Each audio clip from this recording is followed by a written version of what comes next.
French. You're live. The live. Yeah. What? Live, yeah. Oh, Yeah. sorry. So, guys.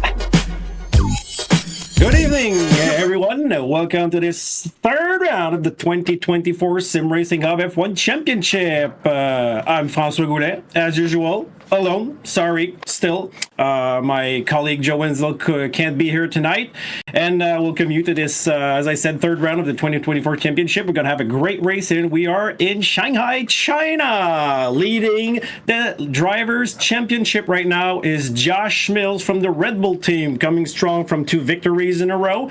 In second place are Jenis Riera in Aston Martin team, followed by Janos Magasrevi, Otto Acosta in 4th place, Glenn Cooper in 5th, Richard Walcott in 6th, Elise Tape in 7th. Unfortunately, had to retire from the last race because of health issues. Richard Haney in 8th, Bill Ward in 9th, and wraps up the top 10, Mr. Ezequiel Montero, who's actually filling up for different drivers right now. So we'll talk about him in a few seconds. So, as I said, welcome to this third race. I'm really happy to see you tonight. I'm excited because so far we had great races in either Melbourne, Australia, and Suzuka, Japan, 2 tracks that I know fairly well. Tonight we are in Shanghai at Formula One weekend this week. Well, the Formula One weekend this week is coming back to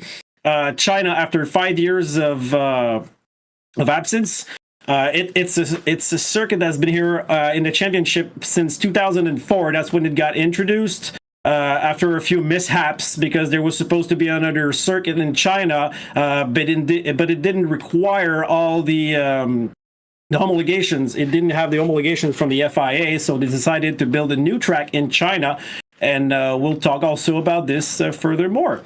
So, good race tonight, great circuit, really exciting. That's a signature track with lots of different challenging corners that you might recognize from the times you saw it when you were watching the real Formula One Championship. This is a long track around 5.4 kilometers in length. We're going to have a 56 lap race. This is a 16 turn track. So as I said, very challenging, lots of long straights. So we're going to see a lot of overtaking tonight, especially with the slipstream.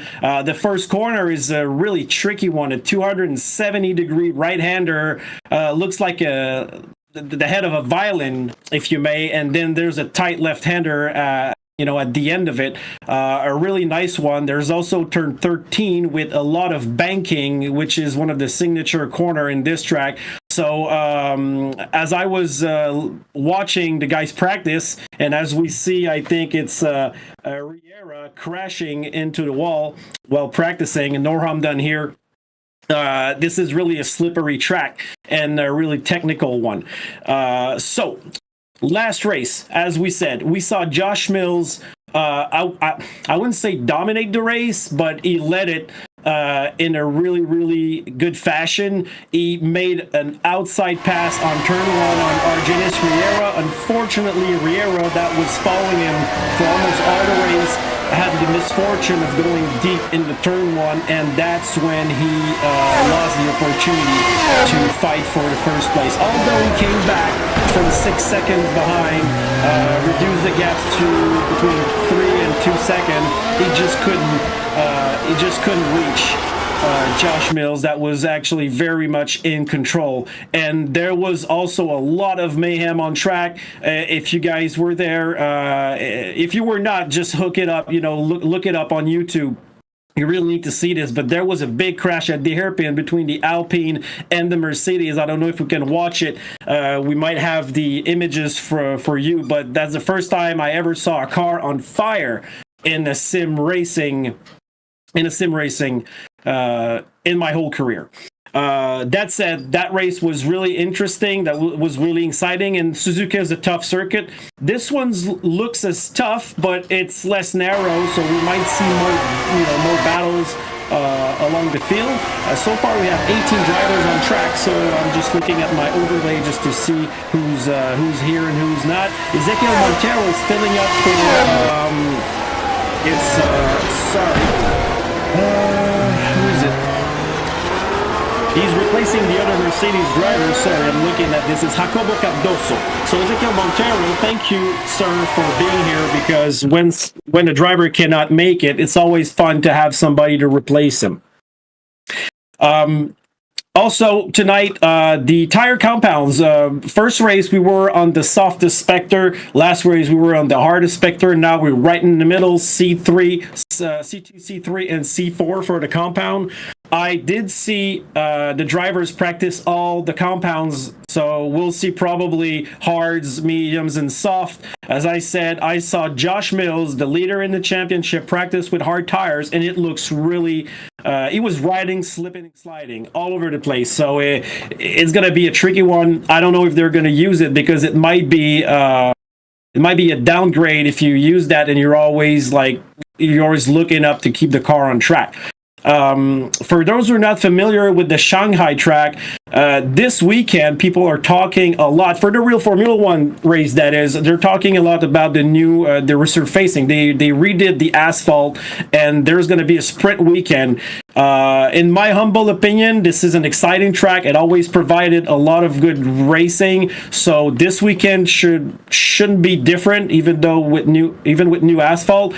And tonight in the SimRacingHub F1, you'll have, I guarantee you, and I put my word on it, we're going to have a really, really exciting race. We're going to start the quali as usual at 9:15 Eastern Standard Time. There will be around 10 minutes of qualifying.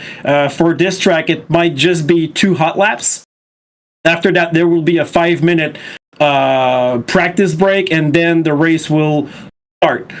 So far, still only 18 drivers. I don't know yet who's not here. There's the return of Jean-Pierre Lalancette for the Red Bull team. Race 1, he was taken out at start, so we haven't seen him race. Second race, he was replaced by Ezequiel Montero. So this Red Bull driver, we have yet to see anything from him, literally. So I'm really eager to, I really want to see what he can bring to the table. So far, Red Bull is leading the championship in the team standing. I also have that. I don't know if we might not see it on screen, but for the top 5 of the teams, we got Red Bull Racing in first position with 54 points, followed by the McLaren F1 team with 41 points, Aston Martin, Aramco with 36, then Mercedes with 27, and Scuderia Ferrari with 20 points. I don't have any favorites. I'm just wearing that shirt because Ferrari had great history on that track. Michael Schumacher started there in 2004, and I think he won the race, if I'm not mistaken. And if you guys want to see a few fun facts, go look up the 2010 race there. It was raining. There was mayhem, fighting at the entrance of the pit lane. We might see that tonight. Not sure, though. People will behave probably more than the usual F1 drivers. But this was crazy time. This was just 14 years ago. And if you want to see another thing that is really, really interesting, Sebastian Vettel overtook 2 cars in the straight leading to the pit entrance before the stop line. You have to look it up. This is just amazing. So Shanghai usually does not disappoint, and tonight will be no different. As I said, I'm alone tonight. Unfortunately, my good friend Greasy Samsquatch can't be here. He's taking care of his family, and so far it's going to be like that for a lot of weeks. So I will try to find me a new teammate until he can show up. But in the meantime, I really count on you guys on the live to write to me, ask questions, hook me up with answers if I ask questions myself. And I had one, actually, for those who are watching and that have friends racing in the championship. I would really like to know who drives with a virtual reality headset. So that would be interesting to see, because last week Elise Tay retired from the race from I think it was motion sickness or something like that. It didn't feel right, and I was wondering if he was driving with virtual reality, because it can't actually mess with your brain when you're driving like that, especially in races that you have different elevations.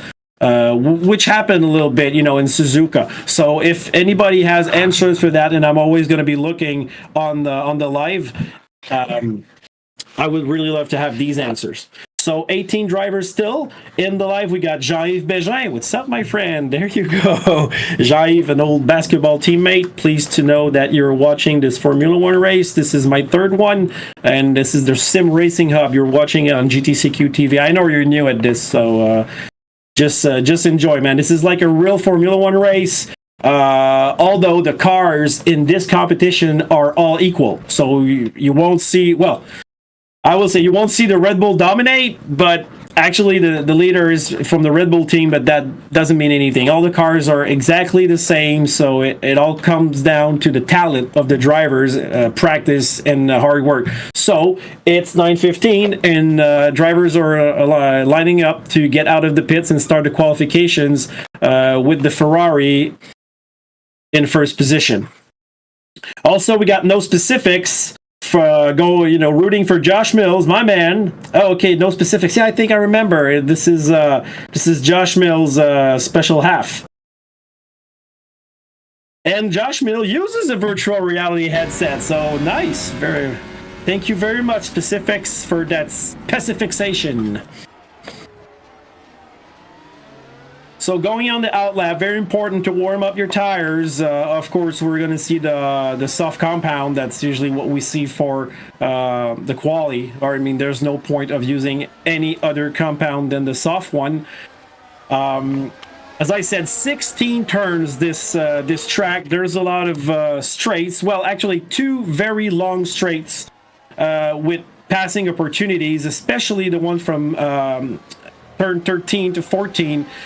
Since there's a lot of banking at the corner exit, and then 14 is a really tight, it's not really a hairpin, but it's almost a hairpin. Actually, it is a hairpin, but not in the usual way. If you can see the track layout later on, or just look it up on the internet or on the SimRacingHub webpage, as a matter of fact, you will see what kind of turn we're talking about. Well, actually, they are at turn 14 right now.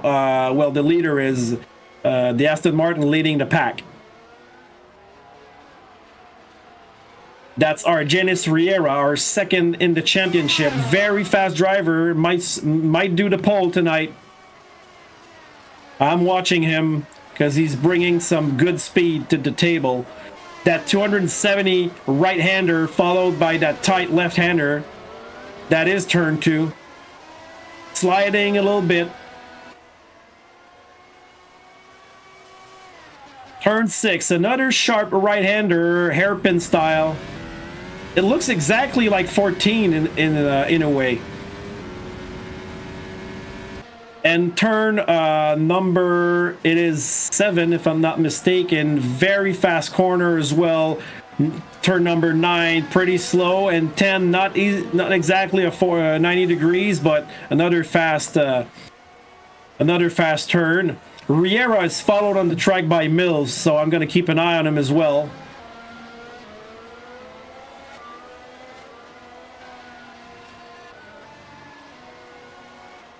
Riera and Mills coming out of the banking. This is the fastest place, the fastest part of the circuit. Hard on the brake. Well negotiated for Riera. Same thing for Mills. Last corner for Riera. Back marker. There's a car in front of him. Can he slipstream and, maybe take a couple of tenths? That's a Haas.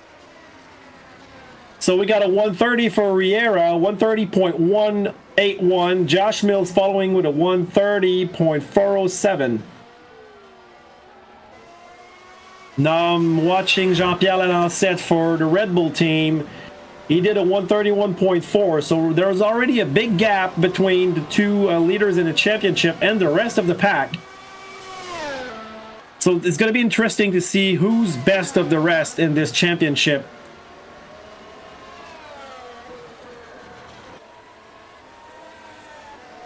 Yeah, so I was watching the live, and No Specifics is telling actually that yes, driving with the virtual reality can actually become a factor you know, with motion sickness as you get deeper maybe in the race, or the longer you race it. And I remember not playing RFactor, but I had a teammate in Gran Turismo who used the virtual reality when it came out, and he said that the tracks with the banking were making him sick. So unless you have those sim rigs with pistons that can reproduce the G-forces and the angles, this could be a problem. That's why maybe drivers prefer the flat tracks.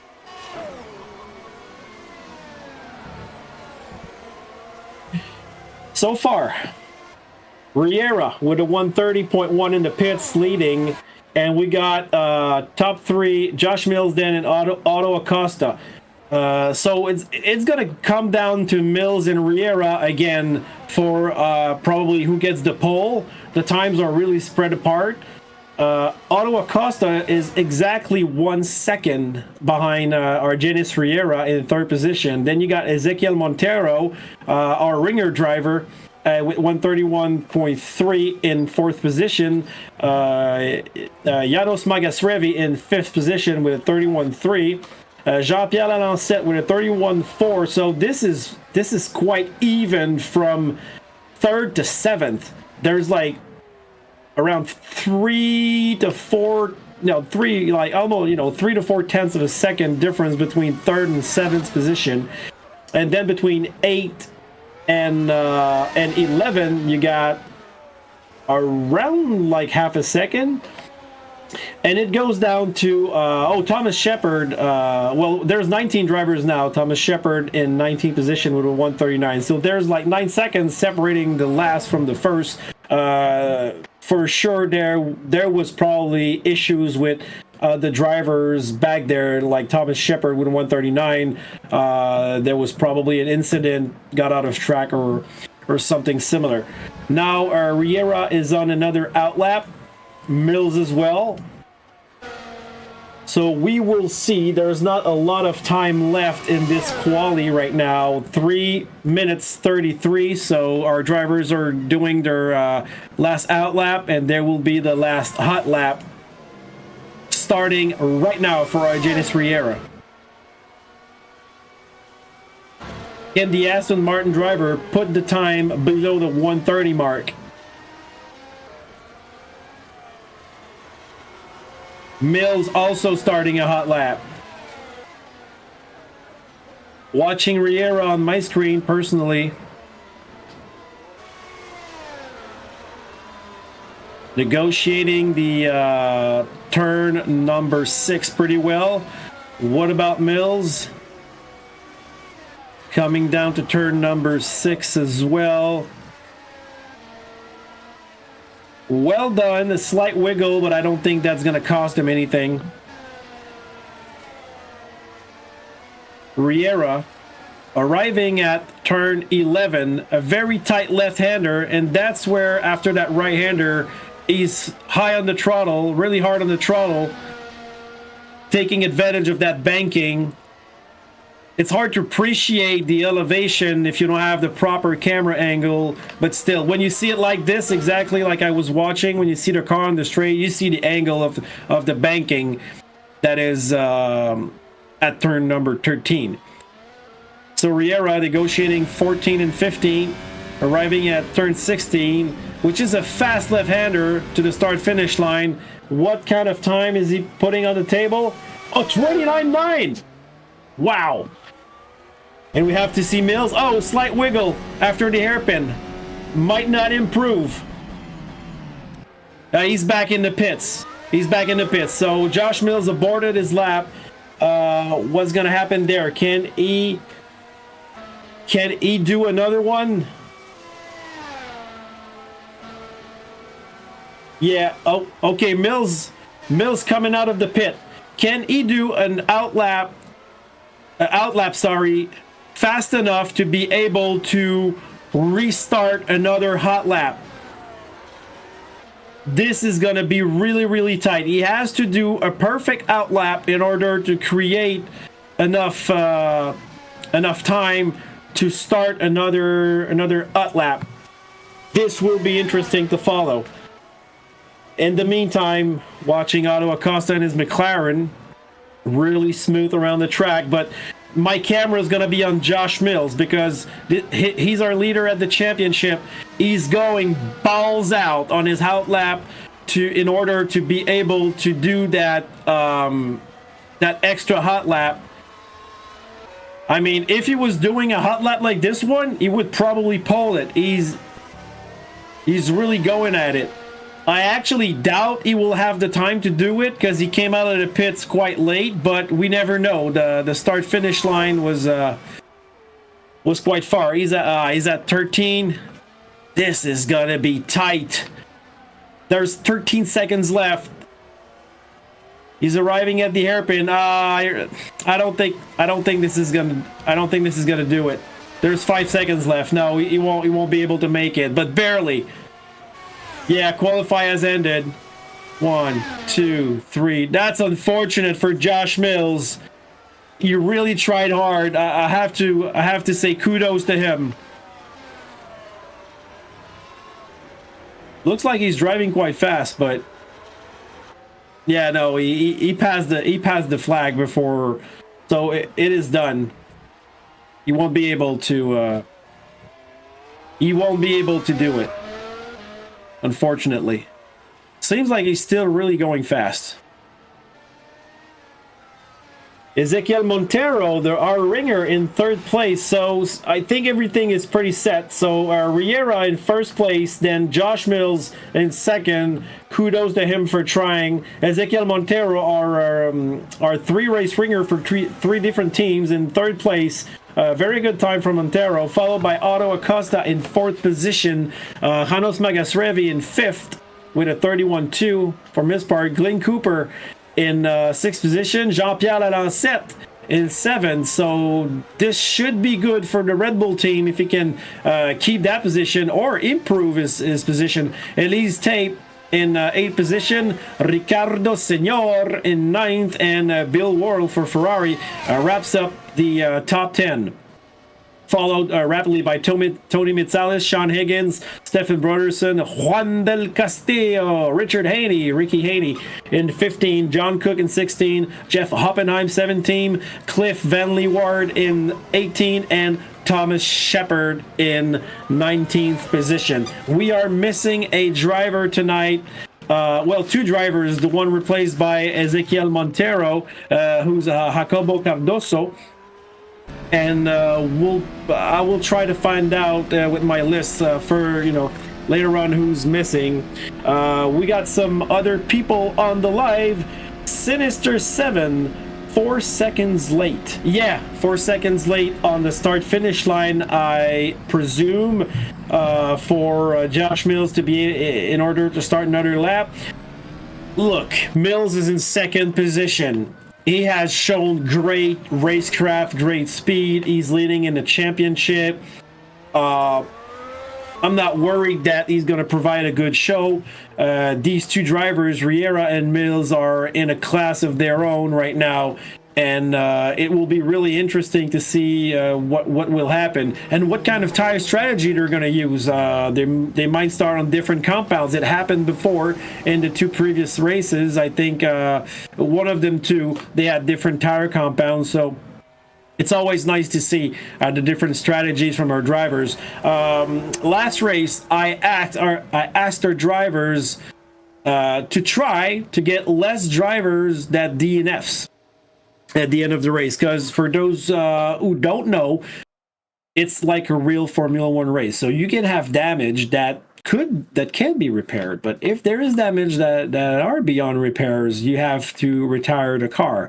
Last race we were going pretty good until we had 7 drivers that did not finish. First race we had 5, or 6 if I'm not mistaken, 6. So I would like race by race to decrease that number of DNFs in order to have more cars racing, and of course providing us with a better show. Because when I look at my telemetry, I'm looking at the gaps between the drivers, and we're always trying, me and Jas in the production booth, hi Jas, we're always trying to provide you with the best show, the best battles on track. So we're about to start the race in a few seconds. Cars are getting out of the pit. And they will be aligning on the start-finish grid. There will be the warm-up lap, and then there... Oh, wow. There was actually... Well, usually there's a warm-up, but there might be late on the warm-up. We'll take it. But at the exit of the pit, there was a parking lot, and McLaren tangled with... I'm sorry, tangled, I think, was with Williams, and the front wing just flew up in the air. Things that actually we saw in China in 2010, that famous race that I was talking about. Jaime Alguersuari, a Spanish driver, for those who don't know him, came in, before he came to the pits, got into the tail, rear-ended actually, another driver, because he couldn't see where he was going, and he broke his front wing. The thing that happened is when he got in the pits, he jumped a little bit on the rumble strip on the left side of the corner, because that's the left-handed corner, and the wing got under his car, and the car just flew up in the air. And they have to bring a safety car when it happens like that, because the pit entrance is actually there's pieces of wing in the pit entrance, and they can no longer get in by there. Who do we have on the live now? Nick Allard, our presentator for the Sim Racing Canada. Hello, Nick. Nice to see you. And there, sprint race this Sunday for the simulation. Is it? Oh, well, okay. It looks like there's a sprint race. Maybe my producer can confirm that to me. The driver... Yeah, there is a sprint race. And you see Argenis Ria practicing a start protocol. So he stopped on his grid booth or grid position, and he practiced his starting. Looked like he's trying the medium compound. I think I'm pretty sure it's going to stick at that. If you want to know another fun fact about Formula One, now, it's late in Formula One history, so we know stuff. But back in the day, they did not know that much. And there's a nice driver, a great driver, known as Gilles Villeneuve. For those who don't know Gilles Villeneuve, he's a legend, drove for Ferrari for 6 years, actually died in a crash at Zolder in Belgium. He's my hero, personally. And Gilles Villeneuve, what he used to do... He used to go on his pit grid when he knew when to where he would start, and he used to do burnouts to put some rubber on the track in order to get more traction. People thought he was crazy. What is he doing there? People didn't know better back then.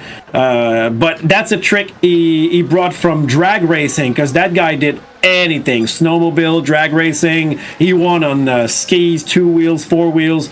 He was just a guy who can bring everything from... extract every performance out of a machine, whatever it was. And Gilles Villeneuve did some burnouts, and that gave him an advantage when the race started. And people thought he was crazy, but actually that was well thought. So that's probably what Argenis Riera did just there. He practiced to start on his pit grid, so we might see a little traces of rubber there. We're gonna try to bring you a lot of fun facts during that season. We're about to start soon, my friends. It's 21:34. Cars are coming back to the pits in order to be aligned on the grid. The warm-up has ended. I saw most of the drivers with the medium compound. It might stay like that. We'll keep an eye on this with our telemetry and with what we see on screen.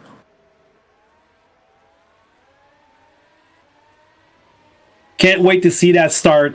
The first corner, as I said, is a really, really long one, and drivers will have to be really disciplined in order to stay alive in this one, because that left-handed corner at the end of that 270-degree long right-hander is quite tight as well. So if you want to survive that race and not have to retire the car,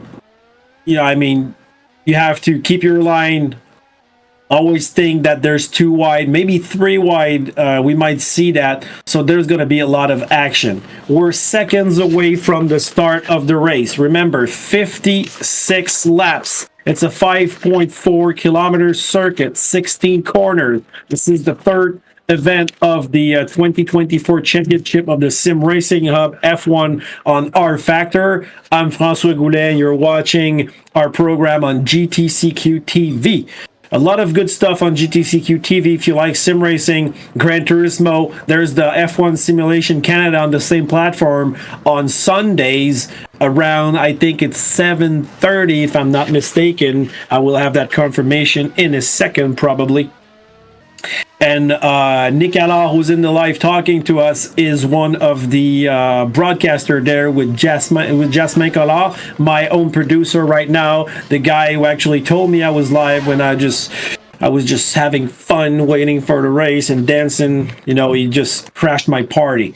That said, can't wait to see the drivers lying on the grid. We're still having Ricardo Sr. doing some warming up on the track, so there might be a technical issue right now because we're not starting yet, and by this time we're supposed to be started usually. I don't really mind. Okay, there's a checkered flag, and I think we're about to have it. Thank you for being here, everybody. Thank you for being here, everybody. And don't forget to talk to me on the live. I will look there. There's no specifics. Sinister7, Nick Allard, and my friend Jean-Yves Bégin, who came by. Not sure he's still here, but, you know, if you are, I'm happy to know that we have people. We got 11 viewers. Come on, come alive, guys. Come alive. Talk to me. Ask me questions. If you know drivers, tell me if they're using virtual reality. We already have that answer for Josh Mills. He's in his car, feeling all the different inputs with his virtual reality headset. And Mills is on the hard compound. Ooh. What about... I think Riera is on the hard compounds as well. Let's keep an eye. Let's see who has what. So far, 1, 2, and 3 on the hard compound. Same for the McLaren of Otto Acosta. What about Magus Revi? Hard compound. Cooper. We can keep an eye on this. I think Cooper is on the medium. Okay, so 1 to 5 with the hards.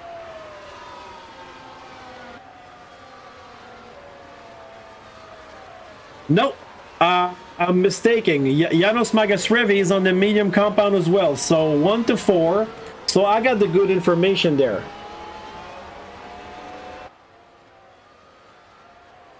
I gotta double check on Josh Mills. No, Josh Mills is with the soft. Okay, so I saw different colors at the start of the lap, but Mills is with soft tires. So don't believe anything I said. Everything is different from what I said because I saw white strips on the side of the tires. This is no longer the case. So Riera has the yellow strips, which is the medium tires. Mills has the soft compound. So I think what I have on my telemetry is accurate. So I'm gonna tell you what they have.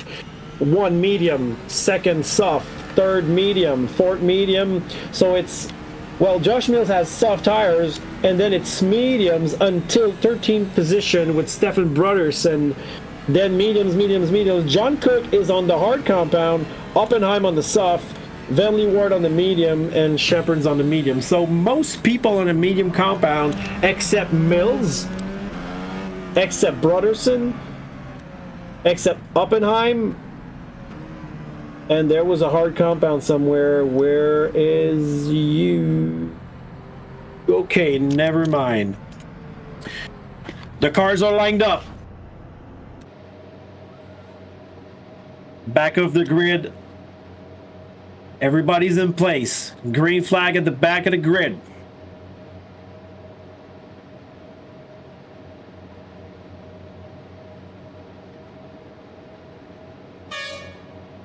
Lights on. Lights out, and the race is on at Shanghai. Good start from Riera, followed by Mills. Mills with the soft compound, trying to inside. Oh, they almost touched. They almost touched. Well done by Riera. Oh, a car is sliding, and that's a Mercedes in third position. He lost a few spots. I think he lost a few spots. That was maybe Cooper, not sure. Still battling from first, car behaving. Trying to look at the mid-pack. Everybody's behaving pretty well. And Mills is on the 6 of Argenis Riera. See what I did there? He's on Riera's 6. Sorry. So Riera is going to have to fend off Josh Mills in for first position. But Mills has the soft compound. And this is quite dangerous. He almost rear-ended Riera right away.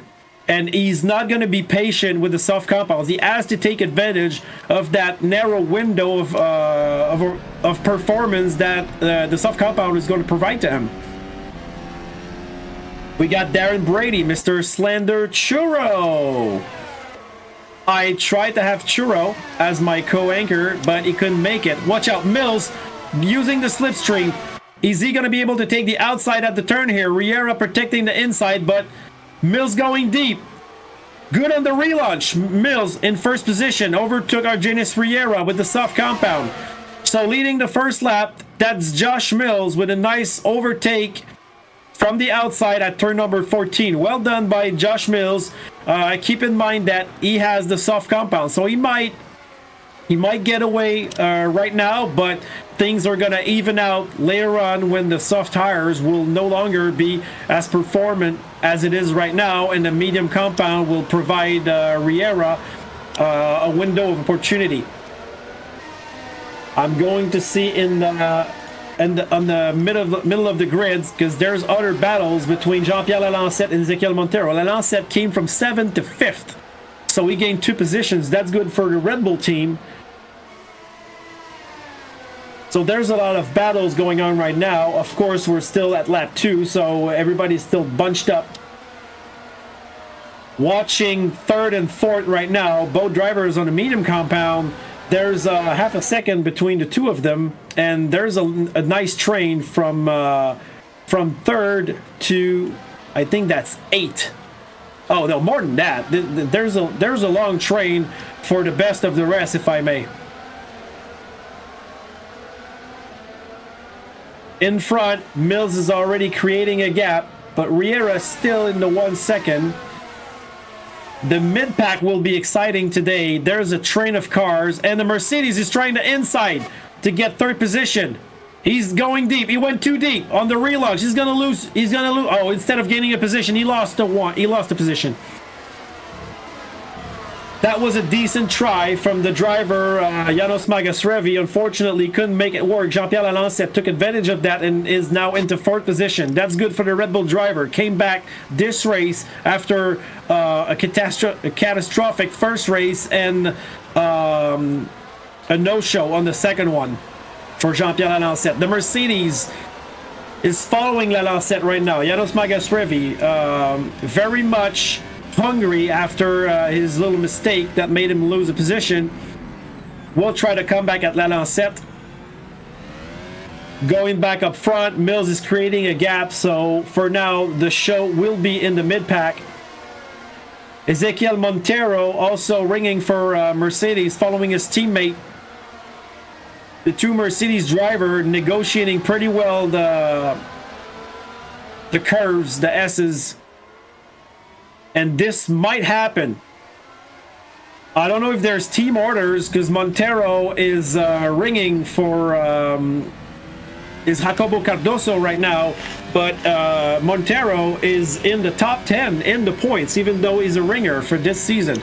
So far, we have seen him every race, and we might see him every race since we got drivers not showing up.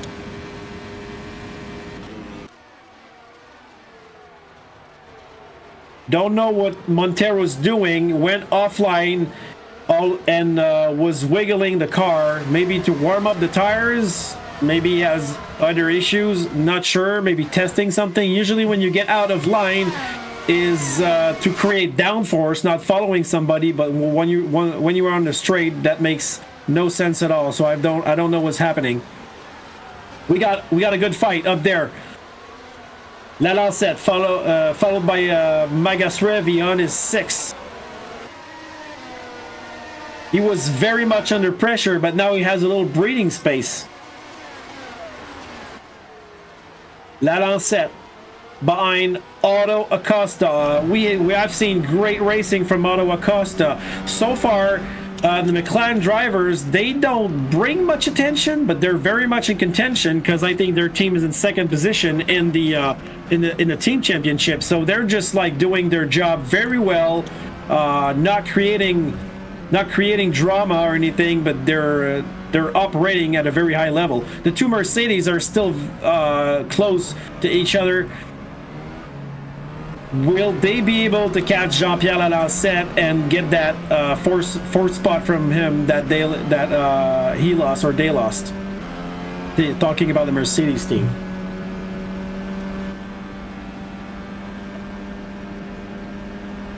Back of the grid, Bill. Oh, whoa! There's something happening at the corner. Oh, Lalancette almost touched Auto Acosta. This is great racing. I told you that China would provide. And now we got the Mercedes of Magas Rivi behind Lalancette. Can he slipstream pass at the first corner? Remember, first corner is not a hard braking zone, so it's hard to put up a pass right there.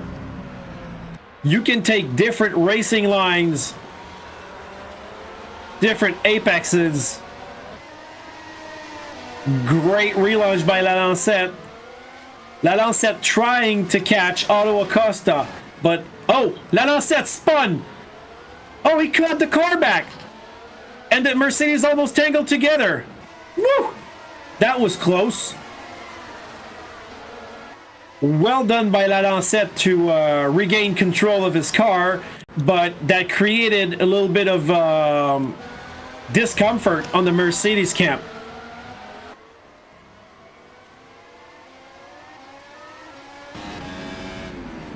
The Mercedes still. Oh wow! Lalancette in the grass. They will touch.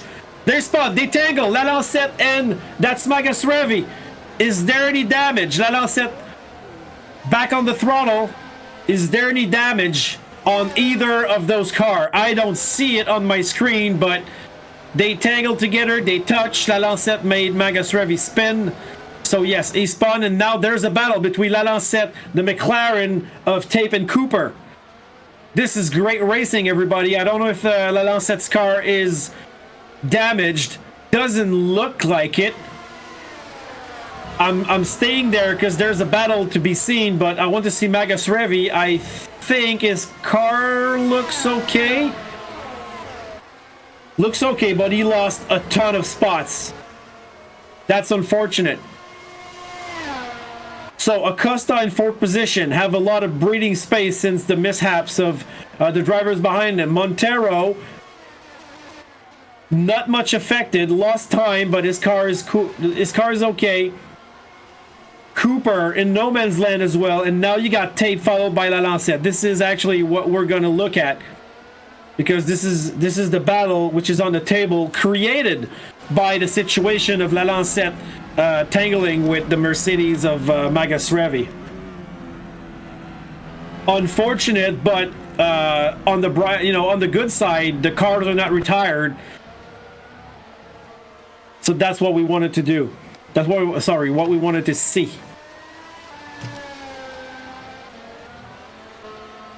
So for those who weren't paying much attention, Lalancette went wide on that left-hander, went wide in the grass, stuck on track, tried to regain track, tried to stay as little as he could, but the Mercedes came with speed, and there was no room to go for Magas Revi, followed by Montero. So of course something happened there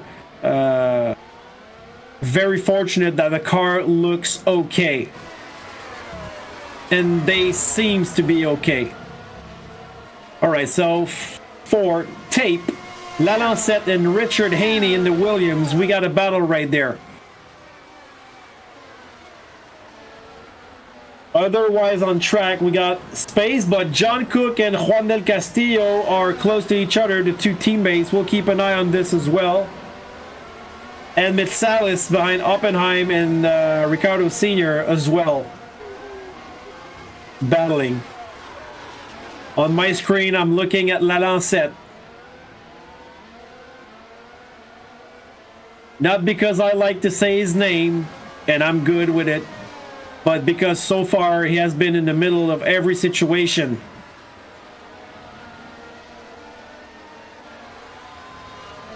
Followed by Ricky Haney. All right, so these three cars are spreading out. What do we have? Ricardo Sr. following Tony Mitsalis. The Aston Martin following the AlphaTauri. That is for 15th place.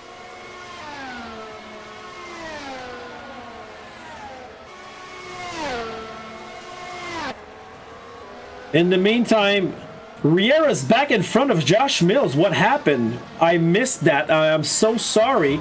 But what happened to Josh Mills? If somebody knows that, because I was watching the midfield pack and these guys were actually in no man's land each other because Mills at the soft compound. Riera took the position back from Mills. This is actually crazy. Mills probably lost the car somewhere.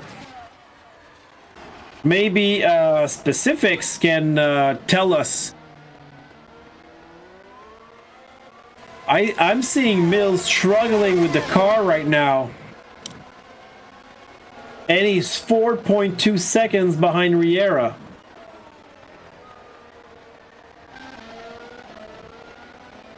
That is unfortunate on the soft compound. Probably lost the car somewhere. But as we know, it's never over until it's over. Anything can happen, especially on a tricky track like that. In the meantime, the Red Bull of Lalancette still following Elise Tape, and Lalancette is followed by Richard Haney. We want to see a little fight. So we don't know much about the pit window so far. Most drivers on the medium compound.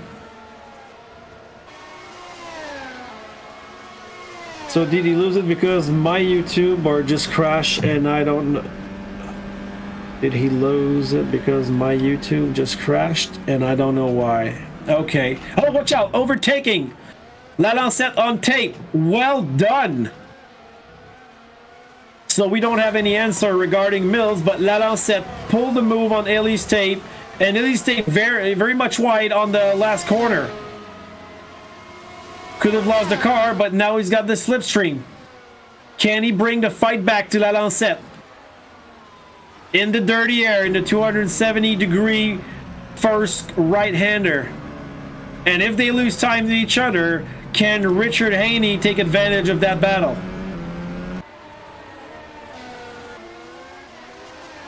Not disappointing, that Red Bull car. And we got Magas Revi fighting also with Brotherson and Juan del Castillo. These three drivers are together. So now we're starting to have a lot of fights on track. The Alpine is on the inside of... Oh, almost touch. He tried to move. Didn't work. And now Magas Revi following the... the Alfa Romeo. Can he pass? The Alfa Romeo is on the soft compound. So maybe the soft compound already... out of the performance window. The Alpine is pointing his nose on the inside, try to disrupt or try to make the Mercedes driver lose concentration, but now you see the Mercedes on the Alfa Romeo's tail, and the slipstream will happen right now. There's gonna be something. It's either the Alpine or the Mercedes or both cars. And on the inside, there's three wide. The Alpine on the inside of the Mercedes. Can he make it? They're touching. They're touching.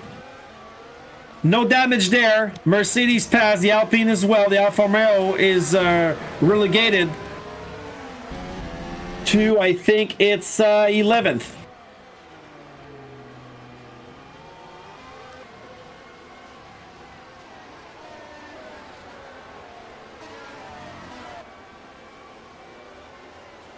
In the meantime, Specifics is helping us on the information side, trying to figure out what happened to Mills. Mills actually probably went into pits. Yeah, he went into pits because he has a different tire compound.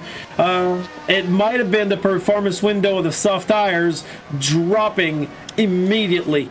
So we're going to stay on that topic, looking at the drivers with the soft compounds, because it doesn't seem like it's holding for very long. It's lap 10 out of 56. Riar in first position on the medium compound. Josh Mills, who was following him in second, is now 8, but he had a pit stop. He has the fastest lap as well. There's a lot of things happening on track. Ezequiel Montero in third position, followed by... No, he's following Otto Acosta, sorry, third to second. It's temporary because we haven't seen every pit stop so far. But there's a lot of things going on track. And John Cook overtaking Stefan Brodersen. Well done in the Alpine. Brodersen, can he do the over-under? No. So we really see the soft compound struggling. You know, drivers of soft compound struggling right now. I wouldn't be surprised if we see all the soft compound cars pitting in the following laps, maybe the first, the next lap, or the one after that.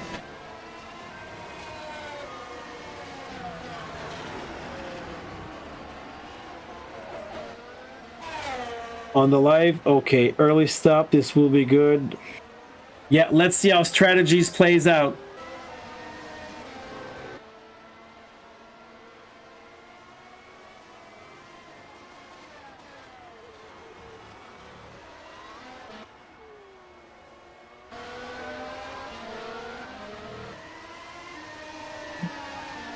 The gaps are pretty stable, except for Montero. Following Acosta within half a second, the slipstream is in motion.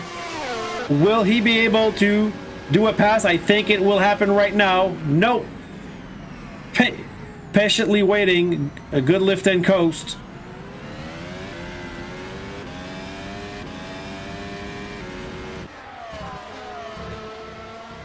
Oh, Acosta wide at the last turn. I don't know if there is a penalty set up if you go off track, out of the limits more than a few times. It might be a penalty. And Montero in the dirty air taking a different line. That's preferable. You don't want that dirty air, and you can take that curve with different lines, as we pointed earlier. So we're in the pit window. For those who just joined us, the soft compounds for the driver who started with that is decreasing in performance quite rapidly. Josh Mills, leader in the championship, now in 8th position. Started second, took the first position in the first lap. Did an early pit stop because I think the loss of performance of the soft compound. We are talking in the live with his sweet half, and we're having great information about what's going on right now. But we don't want any we don't want to ask questions to make drivers lose concentration. That's not what we want to do here. We just want to have prime information. Richard Haney behind Josh Mills in the slipstream. And Mills protecting the position. Remember, Mills is fighting for the win here. He's just off schedule with the other drivers, so he's encountering traffic. That's not what a driver wants when he goes into pit, but sometimes you have to go, otherwise you're going to lose more than if you're stuck in traffic. Tony Mitsalis following Ricardo Senior, and Jeff Hoppenheim following Mitsalis. Another fight in the rear of the pack. Elise Tate following Josh Mills. Sorry, still. I'm used to see Jean-Pierre Lalancette in this position and being in the middle of every fight, but now Lalancette is in what I like to call no man's land. Ezequiel Montero following Otto Acosta. This is a fight for the top step of the podium. Not right now, but it will be when everybody did their pit stops or made their pit stops.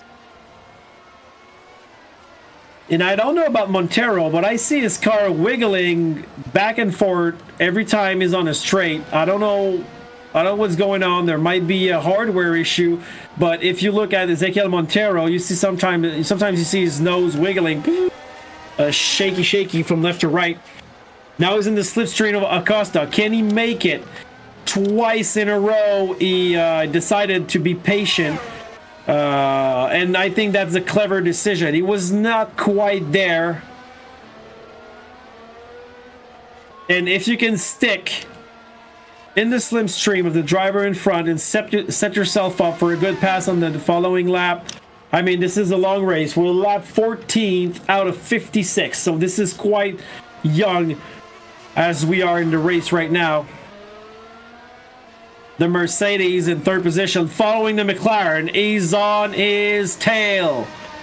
This will happen probably this lap if he can keep that distance at at turn 11, 12, and 13. If he can keep that gap, he will set himself up for a great slipstream advantage on the 13 to 14 straight.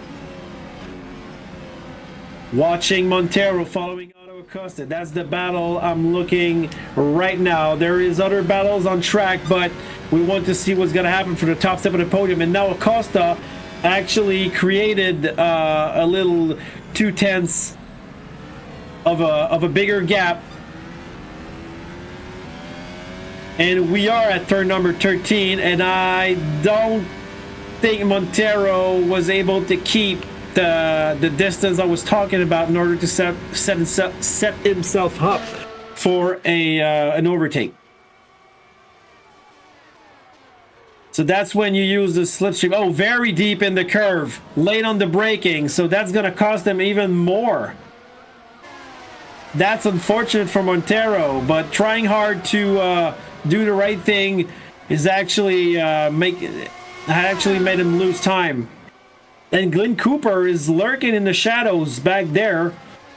1.2 to 1.6 seconds gap between Glenn Cooper and Montero. So Otto Acosta is the slice of ham in the McLaren sandwich right here. Looking on track, Richard Haney following Elise Tate. Oh, a little bit of understeer by Ricky Haney right here with the Williams. 15 laps of wear on his tires. I don't know if that was a factor here, or he just went deep or too fast in that turn, but the car just understeered like crazy, and he lost about 0.6 of a second, which puts him in a bit of a no man's land right now. So coming back to Riera in first position, Otto Acosta in second, 21 seconds behind Riera, so that's quite a big gap right now. And Cooper is closing on Ezequiel Montero. All right, so while we have a little breathing time on the live, no specifics, says it's a bunker in there. The cats and I know not to dare enter or bother him while the headset is on. Well done. That's respect. That's what we want.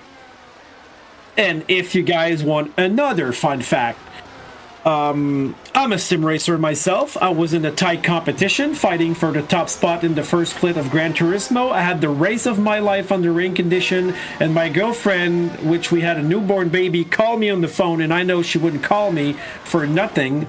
I thought there was something wrong with the kid. I went upstairs and I had to abort my race. And she said, the cat is grinding. She wants to get out. Could you open the door, please?" So I relate to that. The cat and you don't know, you know better. You don't bother your man while he's racing. Unfortunately, my girl didn't know that. And I had to retire from the race of my life. So kudos to you for that respect. And I never told her because, I mean, we're sim racers, so it's hard to understand. Back to the race right now. Ezequiel Montero, half a second behind Otto Acosta. So we're back with this battle. That was the battle we were watching. We were eager to see a fight between the McLaren, powered by the Mercedes engine, also, and the Mercedes of Montero. Montero fortunately went deep at turn number 14. Now he's back in contention. Oh, Montero in the pits. And Riera in the pits as well. So Riera coming out of the pits.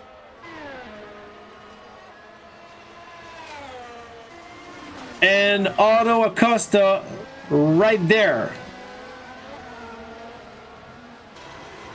What about Montero? Okay. So following Riera, Acosta is right behind them. But I don't think Acosta pitted so far.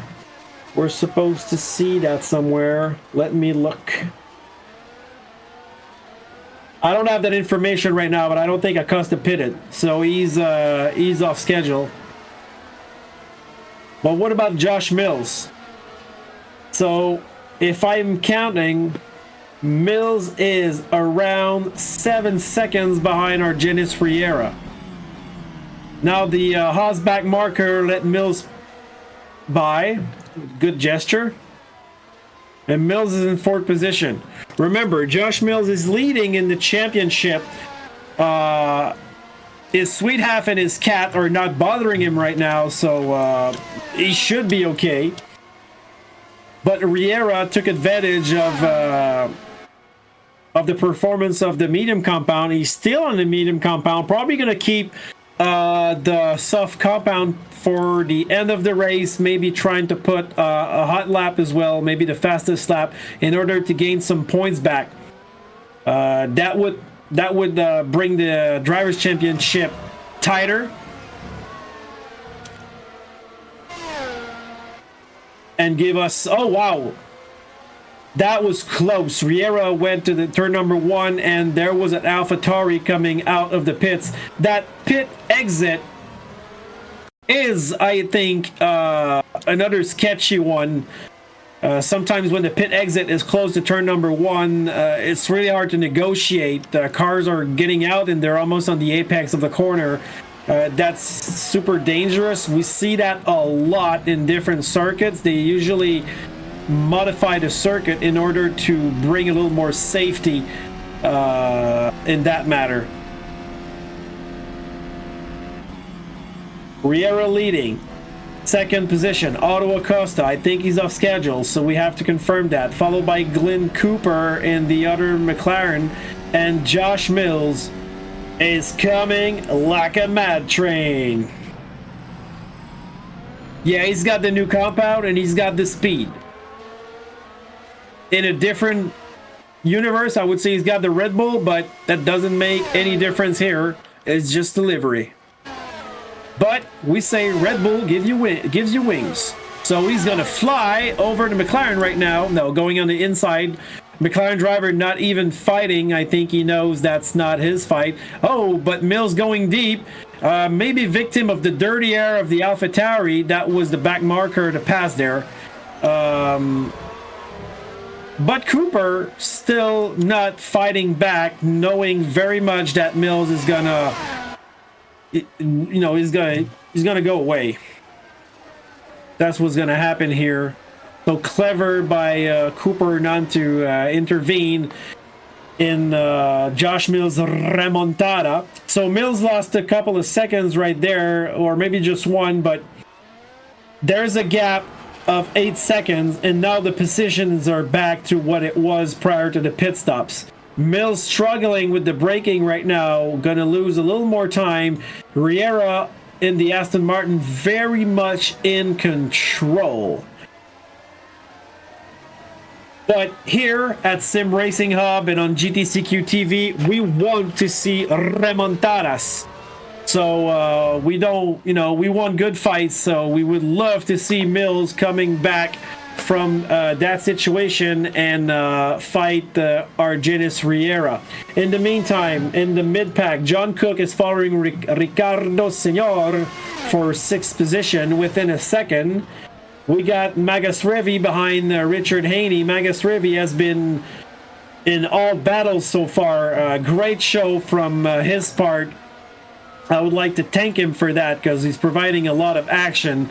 Was unfortunately included in that mishaps with Jean-Pierre Lalancette, but as we said, the cars don't look to be affected, so no performance losses right here. And this is a fight that will continue, actually, because Haney is with the hard compound, if I'm not mistaken, and you saw Magus Revi negotiating turn number 13 with the banking in the slipstream. I think, yeah, he's going to attempt it on the inside of turn 14. Oh, well before the turn, so it's not even a challenge right here. Well done by Magus Revi, but not hard at all.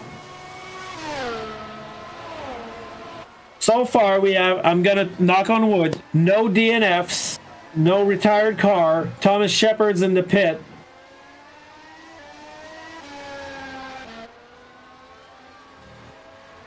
And Riera creating a gap with Mills. So Riera is very much in control of this race. That's his race to lose right now. That can happen when you're leading a race and you're in your own concentration zone. That's when you can do mistakes sometimes because you don't think anymore. You're just like driving. You need that adrenaline rush to keep you on your toes. So, but I presume Riera and Mills are of the drivers that are so much in control of their craft that it's not going to happen in their situation. They're going to hit their marks, they will focus. But yeah, if you do some racing, sometimes just leading the race, you're starting to be too conservative, and that's when you're prone to do mistakes. So we don't wish that to anybody. But we would like to see Mills coming back and bring the fight to Riera. In the meantime, Otto Acosta following Ezequiel Montero. So that's another fight that might come on the table. Ricardo Senor in the Aston Martin following Lalancette. So it's another Aston Martin Red Bull fight right now.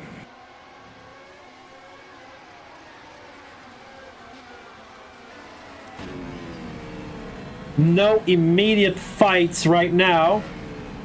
The race is still young. We're not even halfway through. People on the live, I would love to see or to read, what do you think? Do you think with the amount of laps left that Josh Mills can bring the fight back to Argenis Riera? Who do you think will take the third step of the podium right here if things stays like that? Can Montero do it? Can the McLaren driver Acosta bring the fight? Can Glenn Cooper in the other McLaren bring the fight to Ezequiel Montero? That's another question. And try to predict how many cars will DNF this race. I say 3. So that's my number. I don't want that to happen, but you know, we have to play little games right now. And for those who lives in the North American continent, will you watch the race this weekend live, or you will sleep and watching the day after when you wake up? That's another question I would love the viewers to answer.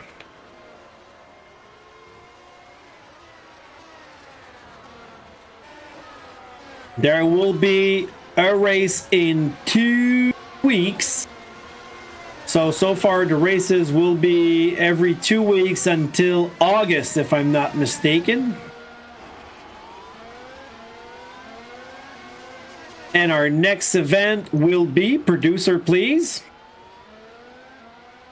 Oh, Catalunya. Okay, Spanish Grand Prix. A track that is really challenging. That's the track where Max Verstappen won his first race. And if you remember correctly, that was because the two Mercedes drivers tangled together.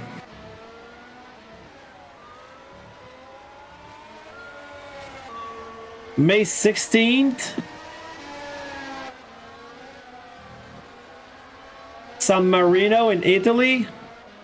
Let's hope it won't be flooded this time around. And then followed by Monaco on May 30th. So Monaco, this is going to be something because we'll see cars crashing into barriers and it might be less boring than the actual real Formula One race. In the meantime, we got Janos Magasrevi following Elise Tape. So Magasrevi taking full advantage of the Mercedes engine, bringing his nose on the inside. Okay, no. He pointed his nose, patiently waited.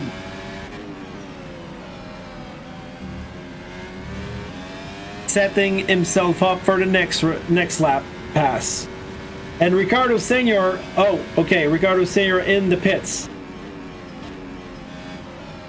Josh Mills 11 seconds behind. Not looking good for him. Still can bank a lot of good points. May be able to put the fastest lap at the end of the race, so we'll keep an eye on that.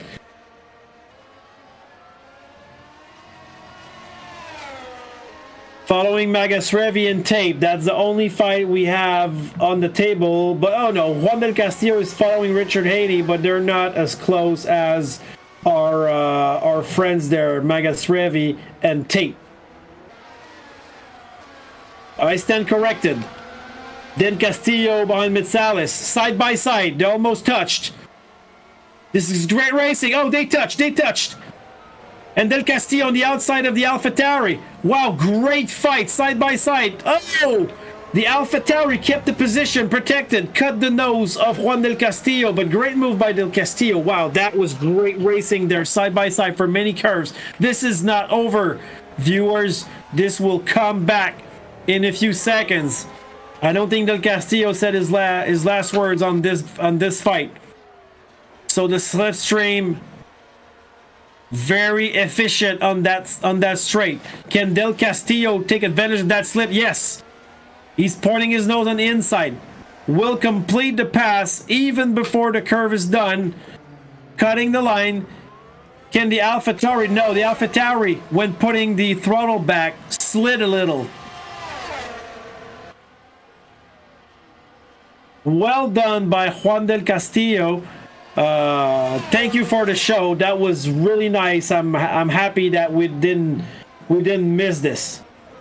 Magasrevi behind Tape. That's another fight we have to look at. Lap 24 out of 56. Not yet halfway through.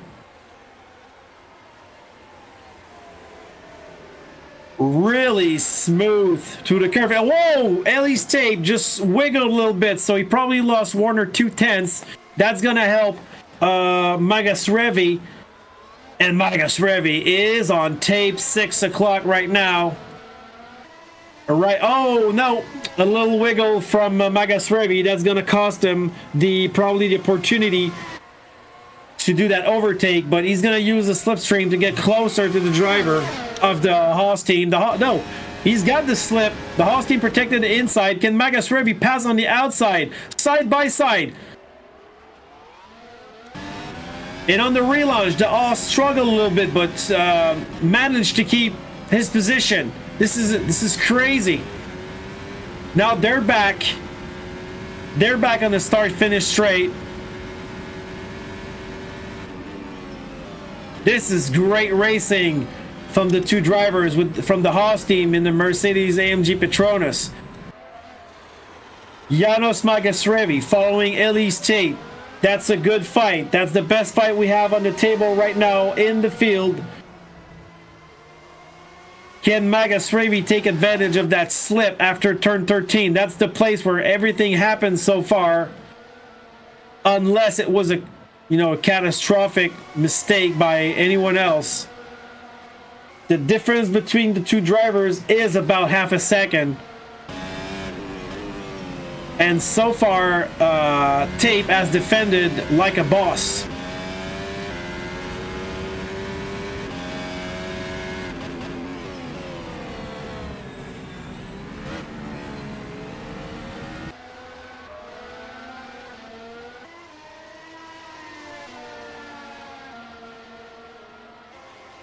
I think I have an answer about one thing.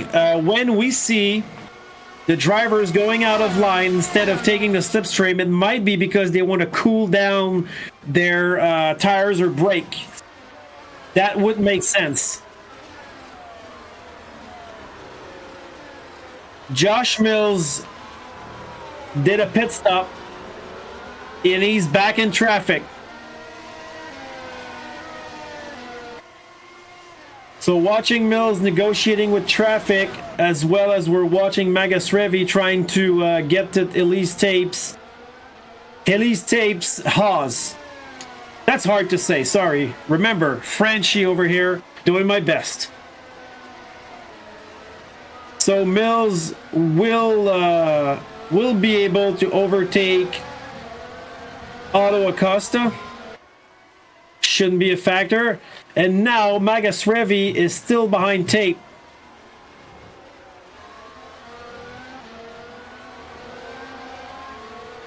So we got a lot of place to look at the same time. Del Castillo behind Richard Haney as well. So he's on Richard Haney's 6 o'clock, trying to make it work. Now we got a lot of things to look at. And Josh Mills just passed Otto Acosta, who actually fought for that position. Not sure if they're fighting for the same piece of real estate right now because of the pit strategies, but still very much in the fight. Magasrevi behind Tape. This will happen now. Magasrevi on the inside. Tape can't do nothing about it. But maybe on the relaunch. Not quite. Arriving at the last turn. So Magasrevi took the position from Tape, but Tape negotiated the last turn better than Magasrevi. Can he slipstream through? It might happen at turn 1. They're side by side. They're touching. They're touching. They're crashing. They're crashing. They're tangled together. What's going to happen? Oh, wow. Tape did the Mahindra move of going into the grass, and his car might be affected.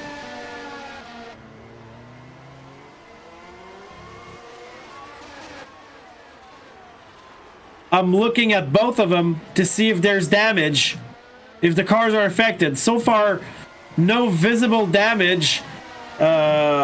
Same for Magasrevi, who has been involved in different crashes. Well, different, let's say, touches. So far, it wasn't much of a crash, but that could cost him.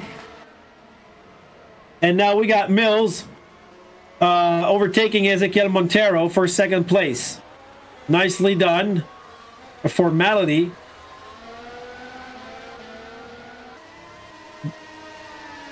So how long is the pit delta? Oh wow, sorry, I saw a car wiggle. How long is the pit delta, and how much time is Rio going to have after the pits? Oh, okay, we got prime information here.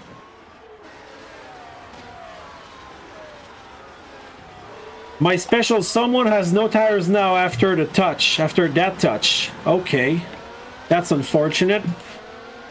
So the pit delta, I think, is about 21 seconds. That's the information I have. We'll try to keep an eye on this. But we'll see as soon as Riera gets in the pits. we'll see the difference between Mills and him. But I think it was exactly 21 seconds because there was a gap of 22 seconds between Riera and the McLaren. When Riera got in the pits, he came back right in front of the McLaren. So that's my calculation so far. Sinister 7. I'll try to come up with a better answer or a more precise one. I wouldn't say better, but a more precise one. So tape within a second from Magus Revi. So this is not over in this case. And that's the only fight that is going on, except between Otto Acosta and Glenn Cooper. And there's also... Okay, no, that's a back marker, because I saw a car that might have been... who was that? Let's see who's a lap down. It might have been Hoppenheim, perhaps. Nope, that wasn't him. Maybe Richard Haney. Doesn't really matter, but there was a car, there was a Williams in between the... no, that wasn't Haney, but never mind. I thought there was a fight right there. Okay, so Acosta just let the Williams go somehow, and I have no clue why. Maybe it's because he was faster with the tires. There are different pit strategies, but they're not even on the same lap. Oh, that was Sean Higgins. Sean Higgins, who had an unfortunate situation in Suzuka, did a great publicity for John Deere at a certain moment. But so far, no retirements. So this is great. People are behaving. That's great. Mills, 32 seconds behind Riera.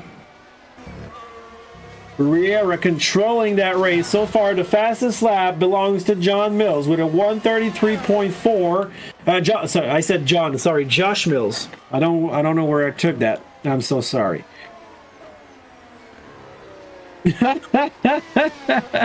And specifics on the live says autocorrect got me in last message.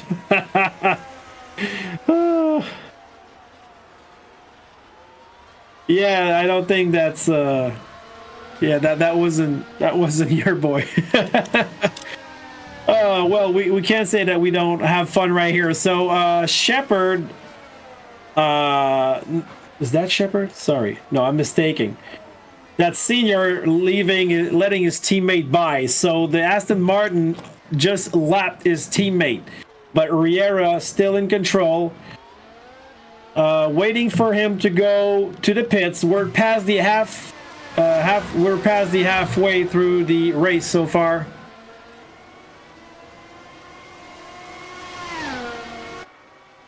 And do we have a fight on track? Yeah, Richard Haney. Oh, Haney's in the pits, so that's not an accurate information.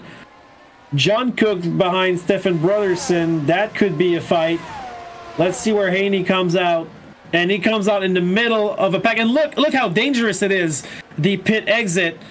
The Alfa Romeo had to step on the brakes in order to avoid Richard Haney's car. And that is not Richard Haney's fault. That's the fault of the track layout, how it's done, how it's made. And that pit exit is really a dangerous one. I don't know if in real life there will be changes or improvements in that matter, but that was that's really dangerous when you got a car getting out of pits and you got cars coming hot. So try to follow Riera to see if he's going into pits sooner or later. I think he went into pits by lap 16 or 17 in the last pit window. Although now the car is lighter, so he might be able to do more laps with his Aston Martin. We won't see an improvement. Oh, there it is.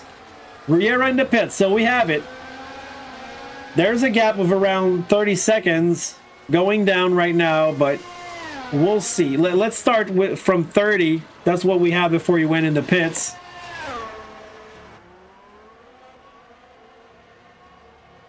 I said it before and I'll say it again. Cute livery, that Aston Martin.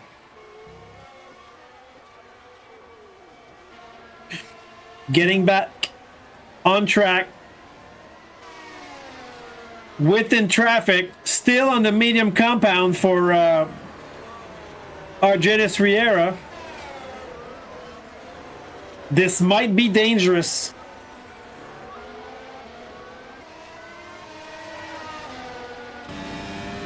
And we got 7 seconds now separating Mills from Riera, going into 6. So the pit delta was longer than what I said. It was around 24 seconds.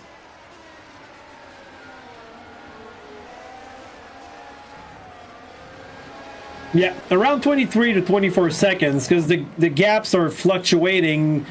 And okay, now we got a fight here. Let's see, it's Bill Worrell, Ferrari following Alfa Romeo. Bill Worrell, very strong in the first race. Was in the mid-pack, but was on the attack all race long. Couldn't make it work, but he provided us with a good show, and he's gonna overtake that Alfa Romeo on the inside, and that is done for Worrell for 14th position, switch between Brotherson and him. Now Brotherson on the attack.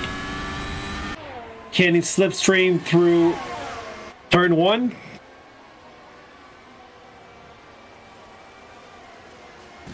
My pleasure, Sinister 7. That's nice information that I think is really valuable, the pit deltas. It's very valuable while you're racing, anyways. I can tell. So, Riera passing the back marker. Back markers learned their lesson after race number 1. If you guys didn't see that, I encourage you to go back on our YouTube channel, GTCQ TV, and look at the ending of the Melbourne race. Nothing intentional, as I previously said about that, but that was chaos. The Red Bull of Jean-Pierre Lancet in 4th position. The McLaren of Cooper in 3rd. Ezequiel Montero in 5th. And these guys are, far apart from each other. So there's nothing really... there's nothing crispy right now. But we're lap 33 out of 56. And we're not done with the pit stops and everything.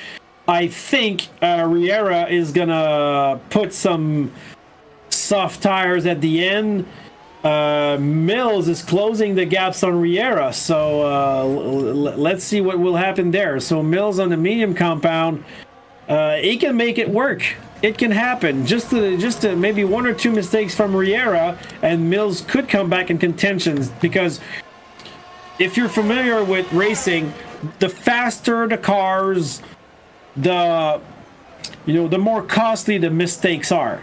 So when you make a mistake with a Formula One, think of these cars following you coming at a very, very fast pace. So that little mistake can cost you usually within half a sec to a whole second, maybe more. You never know. Especially if you're on a fast part of the track, that's where it is more costly. Back marker getting out of the racing line for Josh Mills. Riera coming to a back marker as well. The Alfa Romeo getting out of the way. I'm browsing. Bill Worrell is buying John Cook on track within a second. That's a fight for the 13th position. Lucky number. And John Cook is actually in the slipstream of Jeff Hoppenheim. So we'll have a 3-way battle for 12th position in a moment.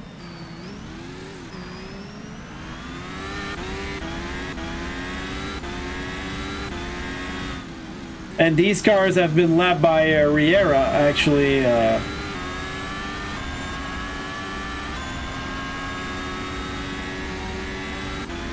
There's a fight here, and the Alpine overtook the Alfa Romeo with ease. And what about the Ferrari? Look at the different lines they're taking. So I'm watching Worrell, Mitsalis, and Oppenheim right now, and Worrell is Bill Worrell is stuck behind Oppenheim.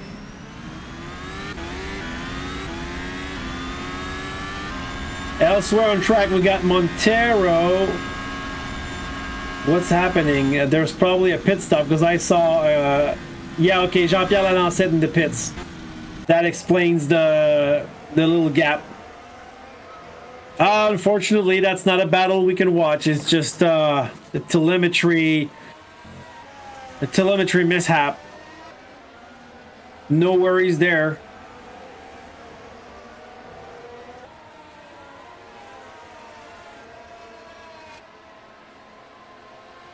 Josh Mills, 6.6 seconds behind Argenis Riera. So this is stable right now. The Ferrari of Bill Worrell trying it on not trying on Oppenheim, but I think the way Oppenheim negotiated that turn surprised Bill Worrell. He almost rear-ended Jeff Oppenheim here, which could have cost both the race. Well, a retirement, not the race, because when it costs you the race is because it costs you the win. They're nowhere near that, unfortunately, for them. In the meantime, Mills is now 7 to 8 seconds behind Riera. So Riera with the fastest lap right now, with a 33.323. And remember, he's on the medium compound, so the lighter car is helping him. And I don't know if we can watch an onboard by Argenis Riera. Producer Jas, could you please maybe I would love to see a lap within the cockpit of Argenis Riera. That's what I'm watching right now, and I think that's what we're all watching. And you can see how spectacular that that track is. So Riera arriving here, you know, hard on the brake. That's turn 14. Coming back, and he's arriving. So we're gonna do a whole lap right now. Negotiating last turn. This is a fast left-hander, hard on the throttle. There's a little elevation change right here, and I think it was, I'm trying to remember the driver. Oh, that was actually the Ferrari and Alfa Romeo driver, the Italian. I have his name on the end of my thought. Ooh, lost the car right there. I will find him. Don't worry about it. I'm just yes. I hate when I have a name on the end of my tongue. He won the 24 Hours of Le Mans lately. Yeah. We're sorry, guys. All right, we're driving with Riera, and that onboard lap is crazy. Look how stable he is, how fluid he is with the car. Negotiating that banking turn on 13. This is the fastest part of the track. This is where everything happens when you got the overtaking. This is where people go on the inside to make a pass, and that's where we started the view. I mean, from my part, and the lap is ending. And this is the end of the lap with the onboard. Going back to the trackside camera.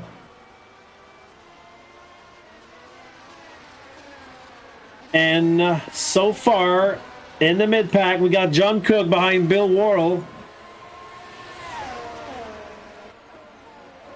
That's the only fight we have.